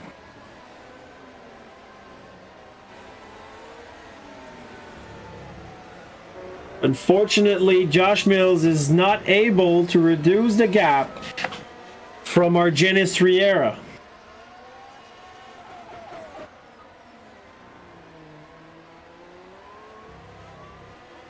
Which is unfortunate, but this will, if things stays like that, this will bring the championship a little tighter, which we want to see. Argenis Riera actually did the another best lap. He's in the 132.9. Antonio Giovinazzi, that's what I was looking for. So Giovinazzi was replacing I think for Ferrari, because one of them drivers had a problem and it was a little wet, and he slid on that little elevation change and wrecked the car, if I'm not mistaken. That was a long time ago. Took me a while, made me lose focus in the cockpit lap, but still, we got it.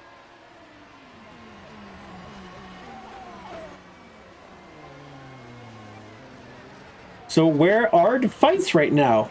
Unfortunately, Magas Revi in the Mercedes, which was in every situation today, is in no man's land, and I wish to see him fight back for a few positions, because he was the unlucky dog of this race, always being in, you know, involved in, I wouldn't say wrecks, but entanglements, if I can say that.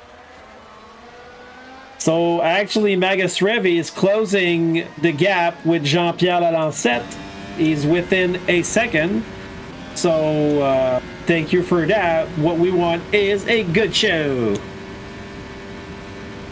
Oh, what is Lalancette doing? Oh, I think I know what he's doing, actually. He's letting Magas Revi by for the reason that he caused him trouble early on. So that's a good gesture from Lalancette. But now that Lalancette gave him back his spot, he can bring the fight to him. Everything's evened out. And that's a really noble gesture. That's usually what happens if you're in a league that people respect each other. If a wreck happens, you can wait for the drivers. Some leagues you have to do it, otherwise you're going to be penalized. In this case, Lalancette, you know, went on with the race, because I mean, sometimes the car is just no longer there, and you know, why lose your race? You know, racing incidents happen, but if you got at a certain moment the opportunity to make it right to the driver you caused trouble to, that's a really, really noble gesture to do that, and I think that's what Lalancette just did there. Unfortunately, he won't be able to bring the fight back. Just another anecdote like that. I was racing yesterday in the Nations Cup in the Sarthe track, the 24 Hours of Le Mans layout, and the two drivers leading the race in front of me got together, and the driver who caused trouble waited actually for the other driver, because that was not intentional. And there's almost a crash here at turn 14. And wow, the Haas just Michael Schumachered the Mercedes of Magas Revi. That was weird. He went wide, and then he cut back, and his front right just touched the side pod of the Mercedes. You know, Schumacher on Villeneuve style, 1997 Harris. And we got a DNF from Jean-Pierre Lalancette, who retired the car. Don't know what happened there. That is unfortunate, and that is weird, because I don't understand what happened to Lalancette. If there's anybody with the information, we would love to see that or to know about it, because this is quite unusual. The cars seemed to go okay, and he let Magas Revi go, but other than that, there was no sign of troubles on Lalancette's side. So really unfortunate for Lalancette. This is a third DNF in a row. The one being a first race being a DNF, second race a non-participation. So there's points counted for Montero, who rang for. Oh wow, Josh Mills almost lost the car right there. But anyway, so not good for the Red Bull team right now. They might lose their top spot on the team championship, but that is to confirm. So what do we have on track now? Juan Del Castillo fighting with Janos Magasrevi. I think actually Magasrevi just passed Del Castillo, and it happened so fast that we didn't even see it.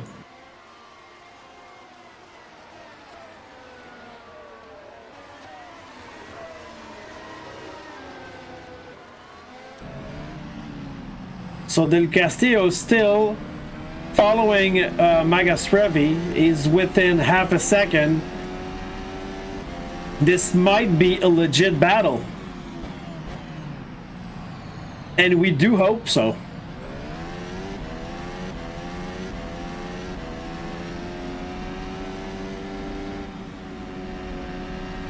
He has to be close at turn number 13 in order to make it work.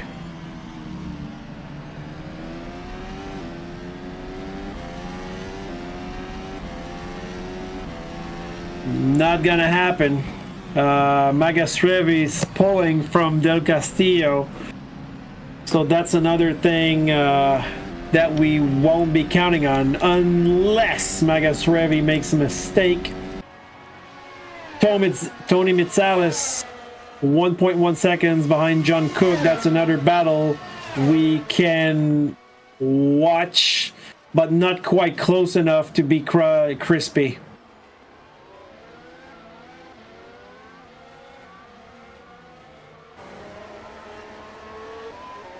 Sargenis Riera, 33 seconds in front of Josh Mills. Josh Mills now made a 132.924. And if you had the telemetry, Josh Mills has a 132.924 for his fastest lap, and Riera has a 132.942.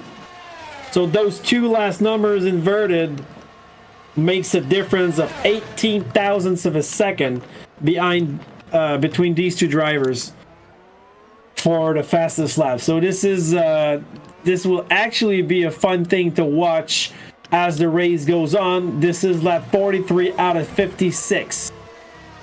You're watching the third event, the third round of the 2024 championship of the SimRacingHub F1 on RFactor. I'm François Goulet, and you are watching us on GTCQ TV. We have 7 people watching us live right now, but we know there's going to be more watching with a slight delay, maybe tomorrow.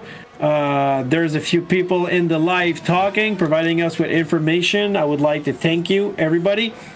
And so far, the race has been quite fruitful at some points, but most people now are in the no man's land. But we got Ricardo Senor following Elise Tape, and there might be a battle for 8th position unfolding in front of us right now. So there's Slipstream involved. The Aston Martin is coming pretty fast at the tight corner. Elise Tape with the Haas going wide, so that's gonna give Ricardo Sr. A very good chance of overtaking here. Oh, what happened there? I think Tape is in the pits. Tape is in the pits. Oh well, that's another battle we won't see. That's unfortunate, but let's see when Tape gets back on track, if he comes back in traffic, and if so, how dangerous it is. Yeah, there's two cars coming, the leader and a back marker, and look at that.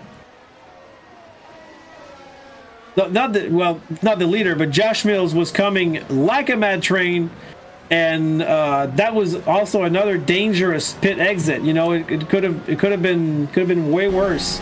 But the drivers getting out of the pits are behaving pretty well, so Brotherson and Oppenheim fighting, the two Alfa Romeo's teammates going at it, very large on the last turn.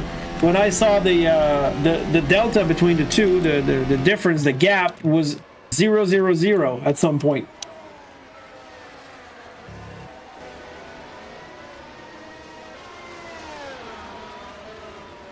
So Mills is 32 seconds behind Riera, and we were talking about pit deltas earlier. Yeah, Riera, they're stocky on the live asking Sinister7 if Riera have to pit still. I will say yes, because so far he only used the medium compound, but he's such in a comfort zone that he has enough of a gap to go there, put some soft tires, and finish the race with the soft tires and probably banking the fastest lap, which so far belongs to Josh Mills, but with 18 thousandths of a second difference. And remember that Riera did that. Well, those laps were done with the medium compound, so whoever puts the soft compound at the end, and Mills is actually 22 seconds in front of Ezequiel Montero. So if Montero has to pit again, Mills could do the same strategy and try to bank the fastest lap. If Montero does not have to pit, that's where Mills have to maybe gamble on a soft compound and lose that second spot in order to gain to get those soft tires and overtake Montero once again and bang the fastest lap. This could be interesting to watch. Mills negotiating back markers. We got 6 drivers on the lead lap right now, and this will probably come down to probably 4 drivers on the lead lap at the end of this race, maybe.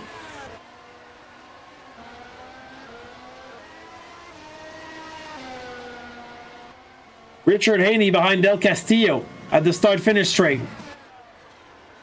Good fight here. Haney has to go on the outside. Can he make it stick? Not quite. Del Castillo has the soft compound. Haney with the medium. But well tried, well tried. I'm sensing a little bit of understeer here from the Williams car. Twice I've seen Haney struggle with understeer. I'm not sure if it's a thing or if it's just the impression that the car gives me on my screen, but that was quite nice to see that attempt. It would have been fun if they had the same compound and take the curve side by side together. Montero behind Cooper. Okay, Montero's in the pit. So yeah, Montero pitting. That opens the window for Mills to be able to put some new set of stickers on, if he has one, of course, and maybe keep that fastest lap, because it's not going to stick. I really doubt that Riera is not going to be able to improve that with a set of new soft tires. And Magas Revi getting out of the pits. No, okay, getting in the pits. So there's a pit window open right now. A lot of cars are going into, so it's hard to keep track of everybody. We're trying hard here. I think Riera is going to go into pits pretty soon. Although there's no need to go right now if the tires are still performing for the mediums. He will try to get the maximum out of his set of soft. He's negotiating curves very, very well. So kudos to Riera, or Genis Riera, in this race. He has shown great control, great speed. And he knows that the soft tires is not lasting that long, but now it's lap 47 out of 56, so it's like 9 to 10 laps to go. Will he go into pits right now and do that hunt for the fastest lap.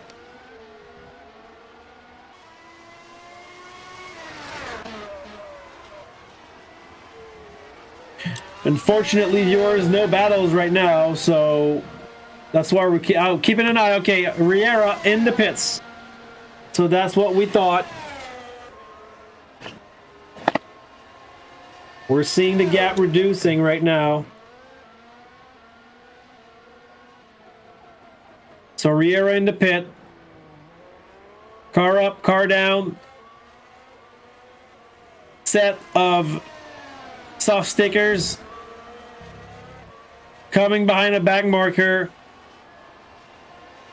So he will warm up those tires, and you can count on him to try to bang that fastest lap. And I wouldn't be surprised to see Josh Mills going in the pits, although Mills is 9 seconds to 8 seconds behind Riera. There's no way he can catch him with the tires, but if Riera makes a fatal mistake while trying to get that fastest lap, it might be a good thing for Mills to stay out and try to get that win. Because you never know, but when you push to get the fastest lap, you might end up losing everything. Although the car is light, new sets of slicks, soft slicks, he doesn't even have to really try hard to do that, bang that fastest lap, I would presume.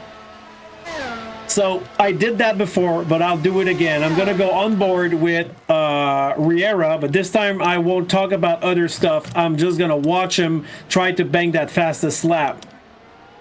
And it's about to go down. From my point of view, is negotiating the last turn. And we're on. Argenis Riera in 7th gear. 8th gear. Turn 1. Negotiating very nice. Taking the apex like a boss.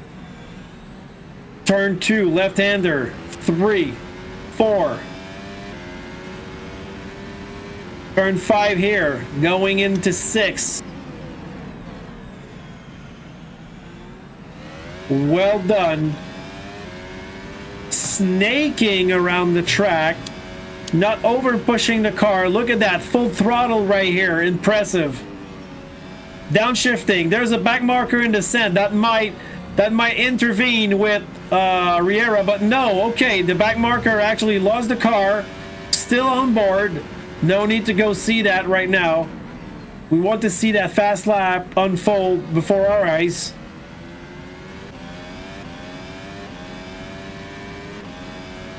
In the turn 13 banking,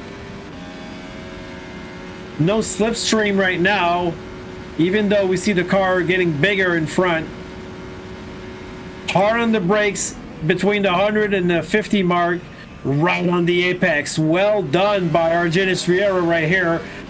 We'll negotiate last turn, and can this be the fastest lap of the race? And no, it wasn't. Actually, the fastest lap belongs to Ezequiel Montero right now with a 32.6.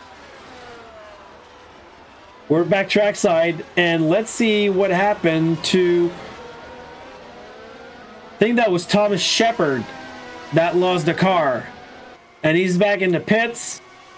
Might be retiring the car. No, he looks like he's doing a pit stop. And he's putting a fresh set of soft tires. Shepard, that is. So Riera still in the hunt for the fastest lap. Belongs to Montero right now, which is on the soft compound as well.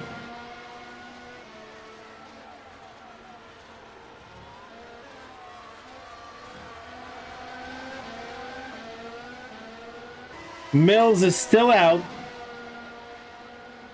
Not going for that hunt for the fast lap. Playing on the safe side so far. We never know what might happen. Specifics in the live say, I vote stay out for Mills. Yeah, you have to yell it through the door. We never know. But sometimes drivers, they want that extra point, and he has a comfortable enough advance. And okay, Riera just did the fastest lap. So we missed it for the onboard, but that's not what we wanted to do. Stay on board with him for the rest of the race. But it's a 32.3. It will be hard to go beat that from anyone. I think Mills would be able to beat it, but he has to go into pits. Maybe he wasn't going into pits when he saw that Riera didn't have that lap. Now that he has it, that might influence his strategy, and he might want to go into pits, take that fresh set of slicks, and bank it. I vote for that. I want to see some exciting battle for... it would be like a qualification. It would be exactly like that, but it's actually a race for the fastest lap. Very, very impressive performance by Riera today. There's no fight on track right now, which is quite unfortunate. I'm watching Josh Mills right now just to figure out if he's going into pits or not. I'll try to send in some vibes, some waves. Go in the pits. Go in the pits. Put some soft tires on and go in the pits. He's almost there. Go in the pits. Shoot! Not happening. And Riera just improved his lap. So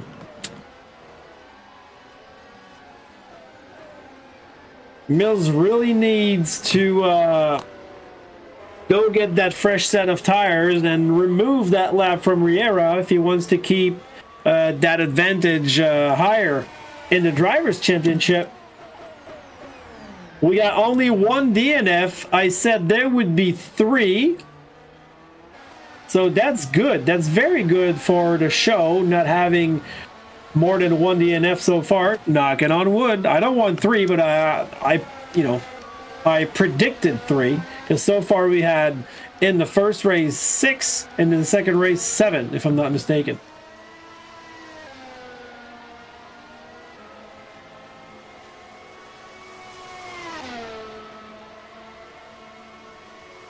Riera still going very fast.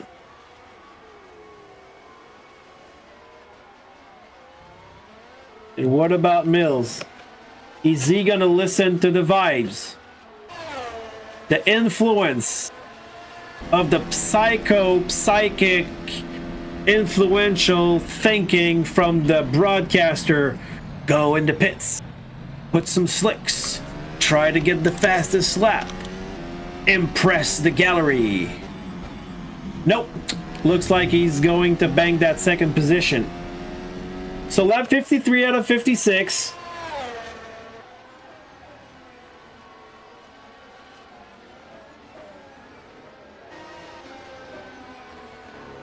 And specifics talking to me on the live, it would be nice to get the fastest lap, but after all in racing, if you're not winning, you're losing. So maybe win the fast lap. Up to him, though. Yeah, it's up to him. But you're not. Yeah. Looks like it is. We have premium information here, Stocky. I own Josh. That is nice. That is super nice. You can knock on Josh's door and say, "Get the soft tires or I'm getting out of here." And look at that. Riera still fastest lap on the last lap. And we have Montero and Senior fighting for 10 to 11. There is a fight. Finally, there is a fight. side by side in the turn, both on the slick, soft tires. Can they make it stick? Wow, great racing here at the banking. There's going to be slipstream. Oh, what? The Mercedes is wide out of the track on the left side. Both cars not taking advantage of slipstream. Can the Aston Martin outbrake him? But I think the Mercedes went, no. Okay, good. Well done by the Mercedes driver. Wow.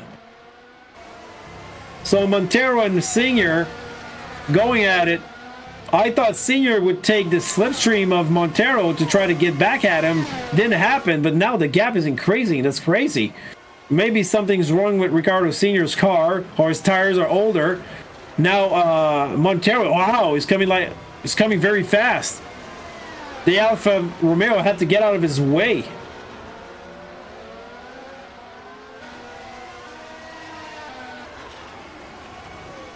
Woohoo!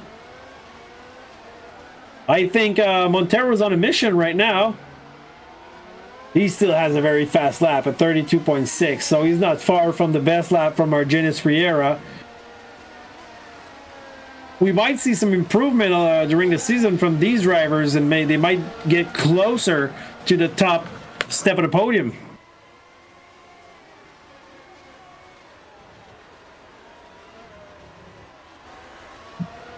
And look at that. He's catching the Williams. He's catching cars after cars. That's Haney. Haney's going to defend. But he's going to get the slipstream. So Montero on the hunt. They probably injected octane in his fuel tank during the last pit stop because he's really going at it. Taking that position from Ricky Haney. Haney sliding a little bit on the relaunch. Won't be able to come back at Montero. And Montero now with 2 laps to go. Closing the gap to Elise Tape. And we have seen these two drivers going at it during this race, so I wouldn't be surprised if Montero... wow, look at the gap reducing. This is insane. So that's the kind of things you want to see at the end of a race like that. There's a driver on the hunt for every position.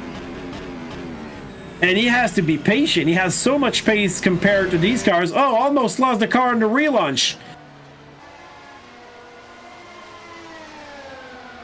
These drivers are going at it. Tape and Montero.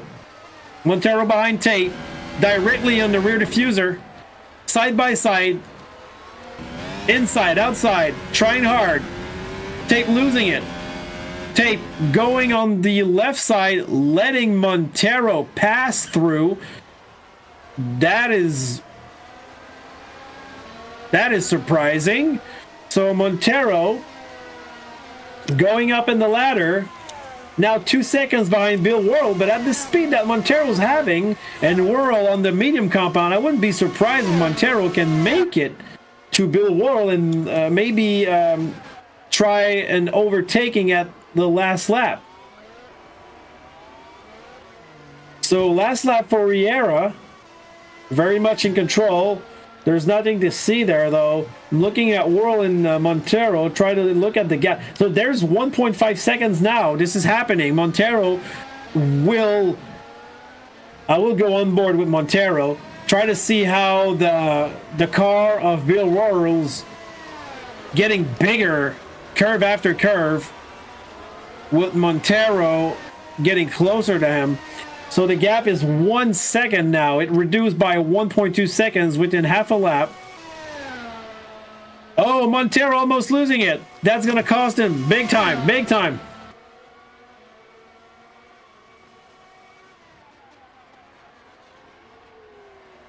Those tires are really performing right now. And look how much he's gaining on World. That is crazy. Best laps, Riera still. But look at Montero behind Bill Worrell. Yeah, this is gonna happen, people. Turn number 13, the banking. In the rear diffuser.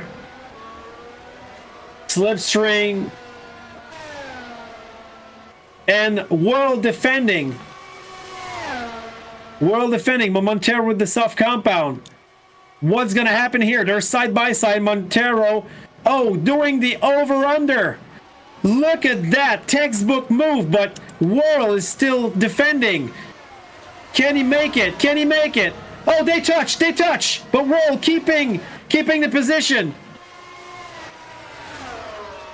Wow. What a finish from these two drivers. Great win by Argenis Friera, but at the end we had a great battle with Montero and Worrell.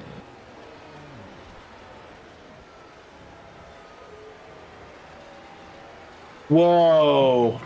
Well tried by Montero. Kudos, seriously. That tried the over-under move. That was maybe the safe bet, and well done by Bill Worrell as well to being able to defend that. Woo! Okay, what an ending, because we were in, like I say, no man's land for quite a while at the end of that race, and all of a sudden he provided us with great entertainment. So, good victory by Argenis Riera in first position. Then you got Josh Mills from the Red Bull team in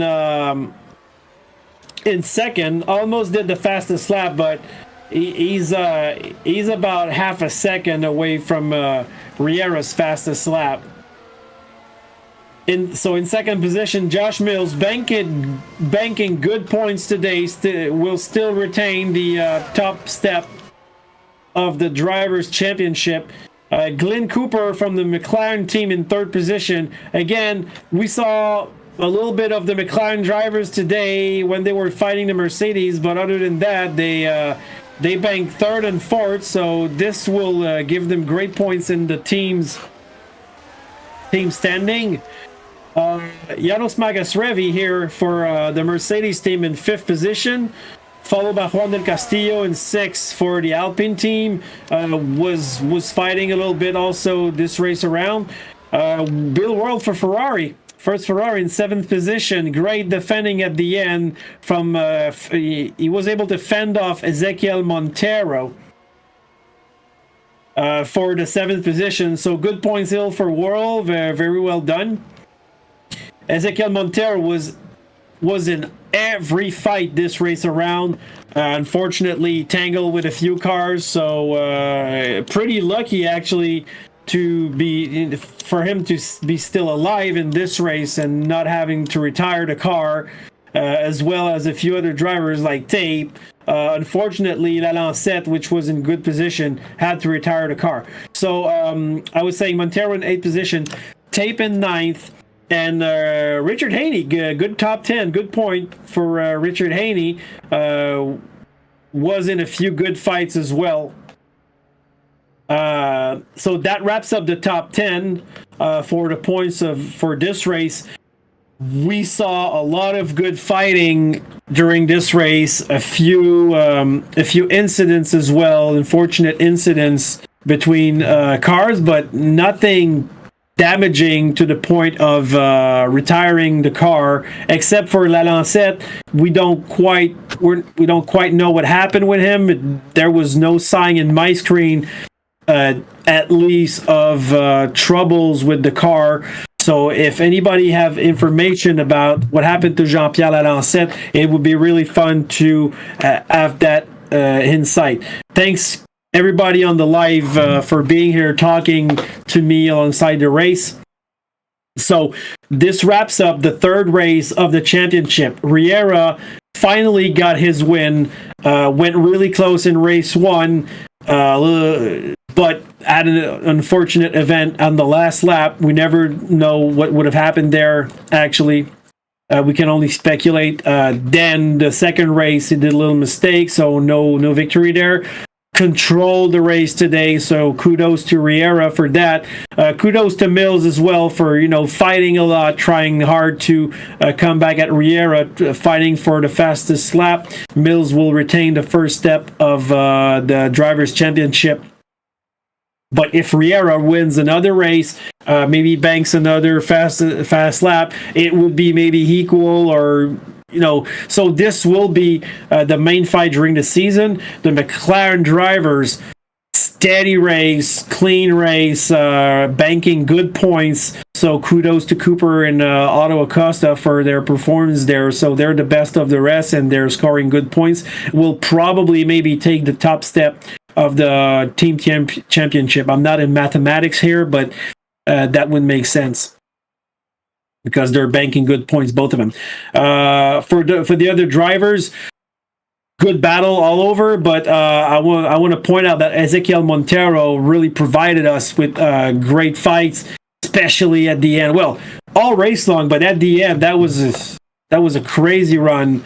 So he gave us our money worth. Tape as well. Elise Tape was in many fights, and Richard Haney, so which right the top 10. Thank you for all these great battles on track. You drivers were not afraid to go side by side sometimes, try stuff, good defending, good fending off the attacks of the other drivers.